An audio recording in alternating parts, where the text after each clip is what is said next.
سمندر کے کنارے بسا ہوا ایک خوبصورت شہر۔ لہریں سفید پتھر کی دیواروں سے ٹکراتی ہیں، ہوا میں نمک کی خوشبو ہے۔ مچھیروں کی کشتیاں پانی پر ہلکورے کھا رہی ہیں۔ بازار میں رونق ہے، زندگی ہے، خوشحالی ہے۔ یہ شہر ایلا ہے، بحیرہ احمر کے کنارے پر، اور یہاں کے لوگ کوئی عام لوگ نہیں ہیں۔ یہ بنی اسرائیل ہیں، اللہ کے چنے ہوئے بندے، حضرت داؤد علیہ السلام کے پیروکار، جن پر نبی آئے، کتاب اتری، نعمتیں برسیں۔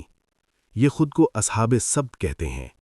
لیکن آج میں آپ کو اس خوشحال شہر کی ایک ایسی کہانی سنانے والا ہوں جو آپ کو اندر سے ہلا دے گی، کیونکہ یہ صرف ایک پرانی قوم کی کہانی نہیں، یہ ہماری اپنی کہانی ہے، ہماری اپنی چالاکیوں کی کہانی ہے۔ حضرت داؤد علیہ السلام وہ نبی ہیں جن کو اللہ نے زبور دی، جن کی آواز اتنی خوبصورت تھی کہ جب وہ تسبیح پڑھتے تھے تو پہاڑ ان کے ساتھ تسبیح پڑھتے تھے، پرندے آسمان میں جمع ہو جاتے تھے، لوہا ان کے ہاتھ میں موم بن جاتا تھا۔ اس نبی کی قوم کو اللہ نے ایک حکم دیا تھا، ایک سادہ، واضح اور اٹل حکم۔ ہفتے کے دن مچھلی نہیں پکڑنی، بس اتنا۔ اور اللہ نے اس امتحان کو بہت انوکھے طریقے سے مشکل بنا دیا۔ جب ہفتے کا دن آتا تھا تو ہزاروں مچھلیاں سطح پر آ جاتی تھیں، پانی چمکتا تھا، مچھلیاں اتنی قریب ہوتی تھیں کہ ہاتھ بڑھاؤ تو پکڑ لو، جیسے خود چل کر آئی ہوں۔ لیکن یہی وہ دن تھا جب پکڑنا منع تھا، اور جب ہفتہ گزر جاتا تو مچھلیاں غائب، باقی 6 دن جال خالی، محنت بیکار۔ یہ اللہ کا امتحان تھا، اور یہ لوگ روز اس امتحان میں کھڑے ہوتے تھے، روز مچھلیاں دیکھتے، روز واپس جاتے۔ کچھ عرصہ تو چلتا رہا، لیکن پھر ایک دن کسی کے ذہن میں ایک سرگوشی آئی، شیطان کی طرف سے۔ اس شخص نے سوچا کہ اگر جمعے کی شام جال ڈال دوں اور اتوار کو اٹھاؤں تو ہفتے کو میں نے مچھلی نہیں پکڑی نا، میں نے تو صرف جال اٹھایا، تو غلط کیا کیا؟ یہ چالاکی تھی، ظاہر میں حکم مانا اور باطن میں توڑ دیا، لفظوں کو بچایا اور روح کو مار دیا۔ اس نے یہ کیا، مچھلیاں بھری ملیں، پڑوسی نے دیکھا، اس نے بھی کیا، پھر تیسرے نے، پھر چوتھے نے۔ لوگوں نے سمندر کے کنارے حوض بنا لیے، ہفتے کو مچھلیاں آتیں، اتوار کو پکڑ لیتے، اور کہتے ہم نے کچھ غلط نہیں کیا۔ لیکن اللہ نے کیا چاہا تھا؟ اللہ نے چاہا تھا کہ یہ لوگ ہفتے کے دن دنیا چھوڑیں، رزق کی فکر چھوڑیں اور صرف اللہ پر بھروسہ کریں۔ مگر انہوں نے اللہ پر بھروسہ نہیں کیا، انہوں نے خود پر بھروسہ کیا، اپنی چالاکی پر بھروسہ کیا، اور اللہ سب دیکھ رہا تھا۔ اس وقت اس شہر میں 3 گروہ تھے۔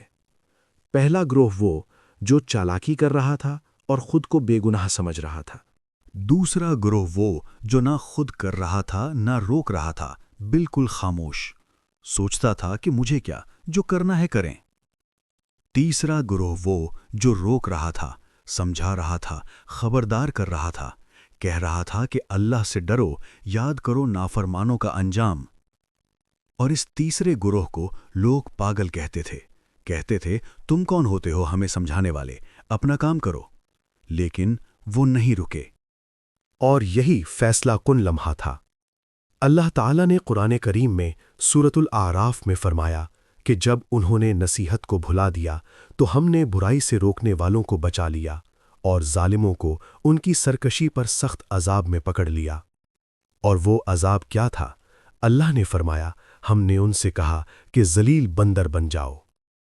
سوچیں اس لمحے کو، صبح ہوئی، سورج نکلا، وہی سمندر تھا، وہی شہر تھا، لیکن جو لوگ اللہ کے حکم کو توڑتے رہے تھے، وہ جب اٹھے تو انسان نہیں رہے تھے۔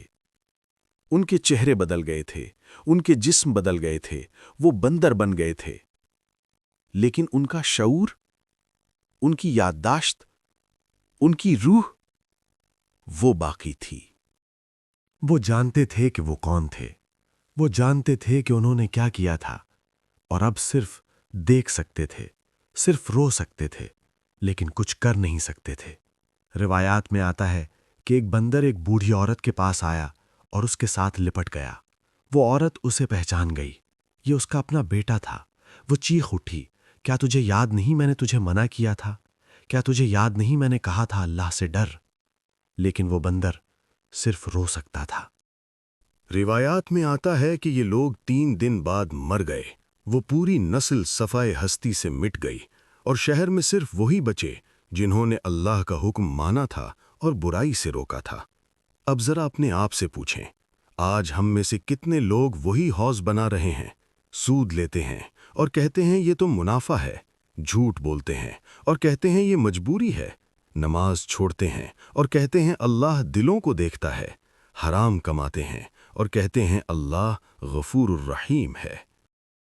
یہ وہی چالاکی ہے، لفظوں کو بچانا اور مطلب کو قتل کر دینا۔ اور وہ خاموش گروہ، قرآن نے ان کا انجام مبہم چھوڑا۔ یہ ابہام خود ایک سبق ہے، خاموشی بھی ایک انتخاب ہے اور ہر انتخاب کا حساب ہوتا ہے۔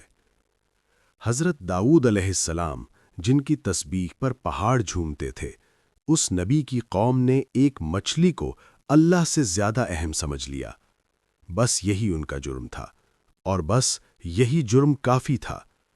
اپنی خواہش کو اللہ کے حکم سے اوپر رکھ دینا، یہی وہ چیز ہے جو انسان کو گرا دیتی ہے۔ اللہ ہم سب کو اصحاب سبت کی غلطیوں سے بچائے۔ اللہ ہمیں اپنے احکام کی روح کو سمجھنے کی توفیق دے۔ اللہ ہمیں ان لوگوں میں شامل کرے جو حق بولتے ہیں، چاہے مشکل ہی کیوں نہ ہو۔ اور اللہ ہمیں اس دن سے بچائے جب کوئی چالاکی کام نہ آئے اور صرف نیت اور عمل کا حساب ہو۔ آمین۔